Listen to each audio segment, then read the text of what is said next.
परम आदरणीय सभा के मुसहर भैया परिवार के अध्यक्ष महोदय, प्रांतीय अध्यक्ष महोदय डोमन ऋषिदेव साहब, उपाध्यक्ष, आवाज़ ही नहीं आ रही। ओ हाँ, आदरणीय प्रांतीय अध्यक्ष महोदय श्री डोमन ऋषिदेव जी, उपाध्यक्ष महोदय श्री रिंटू ऋषिदेव जी एवं भारतीय मुसहर भैया परिवार के सारे सम्मानित सदस्यगण, पदधारकगण एवं इस आयोजन में, इस सम्मेलन में आए हुए, 2 दिवसीय कार्यशाला में भाग में लेने के लिए आए हुए हमारे पितातुल्य गार्जियन, बंधु एवं हमारी माताएं एवं बहनें। मैं तो भारतीय मुसहर भैया परिवार की पहली बैठक में जो यहाँ क्या कहते हैं पटना में हुई है, मेरा ये पहला बैठक है। इससे पूर्व मैं भाग नहीं लिया था, लेकिन कभी कदाल मैं वर्चुअल मीटिंग में आया करता था और सुना भी करता था। अपना वक्तव्य तो विचार तो नहीं देता था, लेकिन सुनने का काम करता था। उस परिप्रेक्ष्य में सारे बिंदु तो हालांकि चर्चाएं हो ही गई है, लेकिन समस्याएं जो हमारे मुसहर भैया परिवार के जो गिनाए जानते हैं अनगिनत समस्याएं हैं, उन समस्याओं को हमने नोट किया है, उस बीच में हम आपको रखना चाह रहे हैं। और उससे पहले मैं ये कहना चाहूँगा कि एक दिन की बात है, जब मैं अपने कमरे में सोया हुआ था तो मेरे मन ने मुझसे पूछा अपने परिचय के बारे में, आखिर आप कर क्या रहे हैं, है ना। तो वहाँ जब भाव हम पर आया, विचार आया, तो उन विचारों को मैं रख रहा हूँ।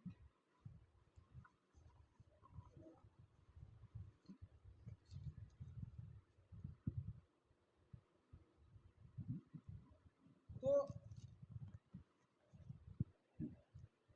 मेरे मन ने मुझसे पूछा कि जिंदगी कैसे जीनी है। मेरे मन ने मुझसे पूछा कि जिंदगी कैसे जीनी है, तो कमरे ने मेरे सवालों का जवाब दे दिया। जिस कमरे में मैं सोया हुआ था, उन्होंने मेरे सवालों का जवाब दे दिया कि जिंदगी में हमको कैसे जीनी है। तो कमरे के छत ने मुझसे कहा कि ऊंचा सोचो। कमरे से कहा सोचो, और कमरे के छत में लटकी हुई पंखे ने कहा अपने दिमाग को ठंडा रखो। घड़ी ने कहा समय का कदर करो। कैलेंडर ने कहा कि वक्त का कदर करें। और पर्स ने कहा भविष्य के लिए कुछ बचाओ। और शीशे ने कहा अपने आप को देखो, अपने आप को पहचानो कि मैं कौन हूँ, क्या हूँ। ये उसके बाद दीवार ने मुझसे कहा कि दूसरों का बोझ बांटो। खिड़की ने कहा अपने देखने का दायरा को बढ़ाओ। तो मुझे लगा कि हमें भी कुछ समाज के लिए कुछ करना चाहिए। जब इतनी बातें बंद कमरे हमको बता रहे हैं, ज्ञान दे रहे हैं, तो फिर मैं भारतीय मुसहर भैया परिवार जो अखिल लेवल पर है और अंतर्राष्ट्रीय लेवल पर जाने की चाहत में रख रहा है और गया भी है, तो मैंने कदम बढ़ाया और चिंतन मनन किया। तो पता चला कि कॉन्फ्रेंस में मैंने एक चीज़ देखा कि सारी बातें हमारे समाज के हित की बातें होती है। ऐसा कोई भी बात नहीं होती, चर्चाएं नहीं होती जो हमारे हित से जुड़ा हुआ न हो। परंतु उसमें एक चीज़ मैंने देखा कि गत बैठक की जो मूल्यांकन होनी चाहिए, हमने चर्चा परिचर्चा जो किया, उस चर्चा परिचर्चा में हमने गत बैठक में, अर्थात गत जो पहले हुई, उसके जो वर्तमान में या पाक्षिक रूप से हम करते हैं या साप्ताहिक रूप से कर रहे हों या फिर मासिक रूप से हम कर रहे हों वर्चुअल मीटिंग, उस वर्चुअल मीटिंग में हमने कभी नहीं देखा, हमने कभी नहीं सुना कि हमने गत बैठक में जो हमने चर्चाएं परिचर्चाएं की थी उसका क्या हुआ, आखिर मूल्यांकन उसका क्या हुआ। क्या हमने मूल्यांकन किया कि जो हमने शपथ लिया था कि इम्प्लीमेंट हमने किया कि नहीं, प्रैक्टिकल रूप में हमने अपनी धरती पर उतारा कि नहीं, अपने गांव में उतारा कि नहीं। क्या ये तो सिर्फ क्या कहते हैं सिर्फ कहानियां ही बन करके रह जाती कि हम आपको सुनाते हैं, आप हमको सुनाते हैं। ये चीज मैंने देखा कि वो कभी मूल्यांकन नहीं हुआ। जबकि आज जो हम बैठक कर रहे हैं, हम यहाँ से घर चले जाएंगे, इसका हमको मूल्यांकन करना होगा। हमने जो वहां गया, हमने जो प्रण लिया, हमने जो समाज के मिले हुए समाज से हमने प्रेरणा जो ली, उस प्रेरणा को क्या हमने जमीन पर उतारा कि नहीं? ये मैं नहीं कह रहा हूँ कि 25%, 50%। हमारा ये कहने का है कि 1% से ही सही कदम, एक कदम यदि बढ़ाएंगे तो दूसरा कदम स्वतः बढ़ेगा।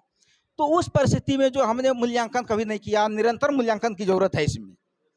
तो उस समस्याओं में हमने देखा कि क्यों आखिर हमारा समाज सबसे पीछे है। उसमें मैंने दिया है कि शिक्षा से कोसों दूर रहना पहला पॉइंट है। दूसरा पॉइंट है समझने के निम्न स्तर से अछूता रहना।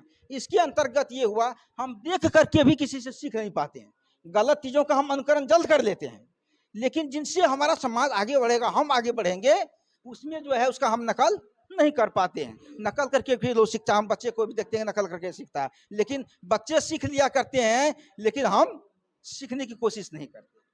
तीसरा है सर आपसी संवाद का अभाव। हम आपसे आपस में विचार नहीं कर पाते। 10 आदमी है, 10 आदमी में 2 आदमी उठा हुआ है, तो 8 आदमी क्या हम उसको समापन नहीं ला सकते हैं? चलो भाई मैंने गलती किया, आप आ जाइए। गलती स्वीकार कर लेने से, या गलती हम नहीं भी किए हैं यदि स्वीकार कर लें, तो हमको लग रहा है कि आगे वाले पर प्रभाव पड़ेगा और मेरा साथ देगा वो। एक बात। दूसरी है सर कि दूसरे जातियों के लोगों को अपनी जातियों से ज्यादा तरजीह देना।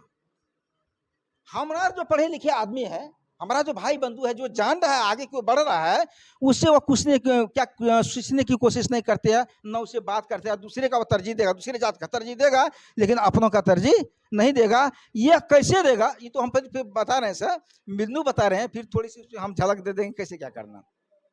उसके बाद है सबसे बड़ा चीज जो है शिक्षा तो है। शिक्षा के बाद जो हमारा जो मानना है सर, ये परंपरागत पेशा को अपनाए रखना।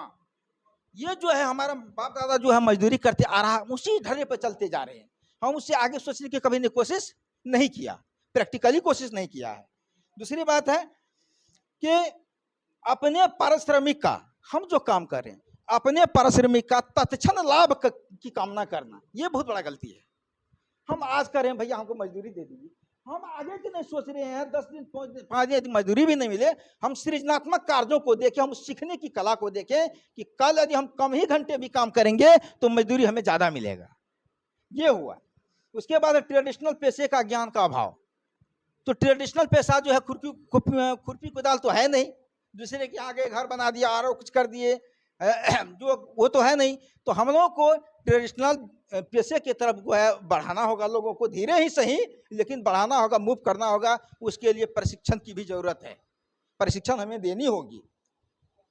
उसके बाद सीखने की कला के प्रति अभिरुचि पैदा करना, उसका अभाव है, वह कैसे सीखे इसको सिखाने की कोशिश करना। अब हम कह दिए कि 2 बार 4 बार 5 बार गए, 10 साल से मुसहर को देखते हैं, साला कहा कुछ कर भी नहीं करता। नहीं भाई, 1-2% उसमें जरूर होगा जिसको चाहत भी होगी, लेकिन उसको प्लेटफॉर्म वैसा हम नहीं दे पा रहे हैं, फलस्वरूप वह भी पीछे हो जाता है।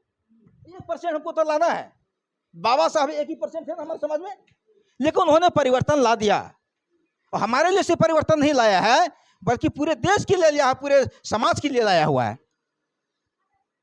उसके बाद है समय के साथ अपने को ढालना, और समय के साथ अपने को ढालना और सृजनात्मक कार्यों से दूर रहना। अपने को नहीं ढालना। समय के साथ जैसे समय बदलते जा रहा है उसके अनुसार हमको चलना होगा और सृजनात्मक कार्यों की ओर बढ़ना होगा। उसके बाद है सर बच्चों के प्रति माता पिता का जवाबदेह की कमी होना। वो जवाबदेह नहीं, बच्चे पैदा कर लिए हैं, इधर उधर घूम रहे हैं, हम कह रहे हैं कि भाई ये बच्चे आपका ये करें, देखिए ना हमारा बच्चा मानता नहीं। पैदा करने के लिए वो मान गया, राजी हो गए आप लोग, लेकिन आज दोनों मिलकर उस बच्चे को नहीं समझा पा रहे हैं। ये कौन सी परंपरा आ गई है? इस पर हमको सख्त से सख्त जो है कड़ा लेना होगा, सब जो समझा करके। उसके बाद है सर कमाए गए पैसे का, अर्जन किए हुए पैसे का सही सदुपयोग करना। अब मैक्सिमम हम देख रहे हैं कि हम थोथी दलीलें दिए जा रहे हैं कि नशा पान नहीं करनी चाहिए, लेकिन हम खुद नशे का शिकार हैं। जो दिखता है भाई मार्केट में वही बिकता है। हम बच्चे को दिखा रहे हैं कुछ, बोल रहे हैं कुछ, ये कदापि नहीं होगा। ये चीज को रोकना होगा हमको। उसके बाद है नशे की लत का आदि होना तो हो ही गया। बाल विवाह के प्रति प्रतिरोध का अभाव होना। हमारे बच्चे आदि हम 10 क्लास में उसको किसी तरह से करा दिए हैं, तो लड़की लड़की खोजना शुरू कर देते हैं। ये कौन चीज है भाई? हम एक तरफ कह रहे हैं कि नहीं बाल विवाह पर रोक लगाएंगे, और हम जाकर के हम खुद कह रहे हैं, हम बहुत शर्मिंदगी है। हम सर के साथ गए थे, दोनों सर के साथ 3 शादियों में हमने गया। 3 जो शादियां हुई, लड़के और लड़कियां दोनों नाबालिग थे सर, और उनकी शादियां रचा जा रही है। हम उसमें खा के आए हैं, हमको बहुत तकलीफ हुआ इस चीज। हमारा कथनी करनी में भाई अंतर हो रहा है, तो लोगों का प्रभाव कैसे पड़ेगा, कैसे हमारा समाज बदलेगा? ये चीज है सर। उसके बाद है स्वास्थ्य के प्रति सचेत नहीं रहना, पाखंड और अंधविश्वास के प्रति अधिक रुझान होना, जिससे हमारा भला नहीं होगा, हम उसी के पीछे दौड़े जा रहे हैं। ये चीज से रुकना चाहिए, इसके रोकने की कोशिश हम लोग को करना चाहिए। सारे जवाबदेही हमारी है। आज हम यहाँ आए हैं सीखने सिखाने के लिए। कुछ बातें हम ऐसे हैं कि हम आपसे सीखते हैं, कुछ ऐसी बातें हो सकती है हमसे हो सकता है वो जाए वहाँ मैसेज, तो इस मैसेज को हम सिर्फ यहीं तक रख लें और घर जाते जाते भुला जाएं और कह दिए कि हम उपाध्यक्ष हैं, हम जो है मीडिया प्रभारी हैं। ये नहीं है, तो उसका काम करें। हम कार्य रूप में जब तक नहीं देंगे, हमारा समाज में बदलाव नहीं आने वाला है सर। अपने समस्याओं को अपने से ही शेयर करना होगा। और जैसे मान लीजिए किसी के पास में गरीबी या कोई चीज है, उसको समझाना कि भाई कोई समस्या है तो हम लोग उसे शेयर कीजिए, और हम लोग जो कदम बढ़ा रहे हैं उस पर चलिए, आपका समस्या का निदान होगा, उसका मनोबल बढ़ेगा। ये करना है। बस हो गया सर, थोड़ा ही है, थोड़ा समय लेंगे। नीति नैतिक मूल्यों का अभाव है सर। नैतिक मूल्यों का अभाव है ये कि हम बच्चे को शिक्षा नहीं दे पा रहे हैं कि कल आने वाले समय में बेटा जो बाप का गला दबाना शुरू कर देता है ना। और बाप भी ऐसा है कि वो ऐसा करके रखा हुआ है कि बेटे को भी जो है ना क्या कहते हैं ज्यादा हो जाता है। ये तालमेल होनी चाहिए। नैतिक मूल्यों का अभाव, जो हम अपना जैसा निर्वहन जैसा हम करेंगे, हमारा आने वाली पीढ़ी पीछे पीछे लगा हुआ है, वो हमारे हर एक गतिविधि पर नजर रखा रहा है। इसलिए हम अपने नैतिक मूल्यों में सुधार लावें। नीतियों का निर्धारण कर उस समाज में अमली जामा पहनाने में निरंतरता का भाव है। ये बोल रहे हैं लेकिन निरंतरता नहीं हो पा रही है, हम न मूल्यांकन कर पा रहे हैं। हमने कितना किया, कितना करने की आवश्यकता है। 1% किया है तो कल 2% हमारा होना चाहिए। नहीं हो रहा है तो हम दूसरे से संवाद करेंगे, भाई अमुक जगह ऐसा समस्या है हमारे पास, हम शेयर करेंगे कि हमसे नहीं हो रहा, थोड़ा आप लोग भी कुछ मदद कीजिए। कारण है कि गंगे के किनारे रहने वाले को कहता है गंगा का वैल्यू नहीं देता है। उस परिस्थिति में हम अपनों से शेयर करेंगे, अपनों से हम उसको लाएंगे और समझाने के लिए। उसके बाद है नित्य समस्याओं की खोज एवं निदान के तरीके का हल नहीं निकालना। हमारे प्रतिदिन का समस्या अलग अलग आती जाती है, उन पर भी हम अपना विचार रखेंगे। अपने गांव से ही पहले कदम का बढ़ाना, विकास का पहली कदम हम अपने गांव से ही बढ़ा सकते हैं सर। अपने गांव से बढ़ा, ऐसा नहीं कि आप आएंगे तब, आप कितने दिन मेरे यहाँ आएंगे,